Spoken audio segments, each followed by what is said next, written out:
டேய் முட்டாப்பையில கேபி முனிசாமி, துரோகத்தை பண்ணிட்டு தானடா இந்த நாசமாக போய் இந்த உட்காந்துருக்கீங்க. இப்போ 7 இடத்துல டெபாசிட் போட கேவலமாக இருக்குடா. தென் மாவட்டங்களில் திருச்சியிலேருந்து கன்னியாகுமரி வரைக்குமே பூரா டெபாசிட் போயிட்டு 4வது இடம்.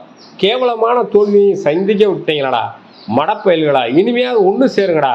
உன் பக்கத்தில் நிற்கிறான ஜெயக்குமார் மடத்தனமாக பேட்டி கொடுப்பானே.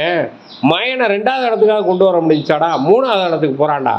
அறிவு கட்டவங்களா, அறிவு கட்டத்தனமாக பேட்டியை கொடுத்து அறிவு கட்டத்தனமாக செஞ்சு இன்னைக்கு இந்த இயக்கத்தை, அது தெய்வம் புரட்சி தலைவர் எம்ஜிஆர் கட்டி காத்த இயக்கம், உயிரை கொடுத்து காப்பாற்றின புரட்சி தலைவனுடைய இயக்கம்டா.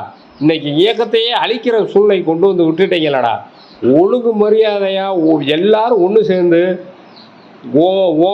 திமுருக்கு உங்களுடைய பேட்டிக்கெல்லாம் ஆள் இல்லை, கட்சி தொண்டை முறை கொதிச்சு போயிருக்கோம். ஒழுங்கு மரியாதையா ஒன்று சேர்ந்து ஆளுமை திறமை மிக்க ஒரு தலைமை வேணும் இந்த இயக்கத்துக்கு.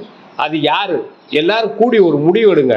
எடப்பாடிக்கு அது கிடையாது. 9 தொகுதி 9 தேர்தலை சந்திச்சு தோல்வியை கண்டு நாசமாக போயிடுச்சு. இந்த இயக்கத்தை அழிக்கிற பாதை கொண்டு போய்க்கிட்டு இருக்கீங்க. அதை காப்பாற்றினா ஆளுமை திறமை மிக்க தலைவர்கள் வேணும். அது யாருன்னு எல்லாரும் ஒன்று கூடி விரைவில் நீங்கள் ஒரு முடிவு எடுக்கலை. கேபி முனிசாமி, நீ எங்கே வந்தேனாலும் சரி, உனக்கு செருப்படி தாண்டா அவளுங்க. இந்த ஜெயக்குமார் சொட்டப்பயலையும் சொல்லிவிடு.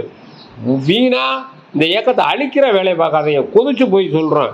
ஏன்னா நாங்கள் சாதாரணமாக இந்த இயக்கத்துக்காண்டி சிறை சென்று இந்த இயக்கத்துக்காண்டி கஷ்டப்பட்டு, ஏன்னா நாங்கள் ஒன்றும் சம்பாதிக்கலடா, நீங்கள் சம்பாதிச்சிட்டீங்கடா.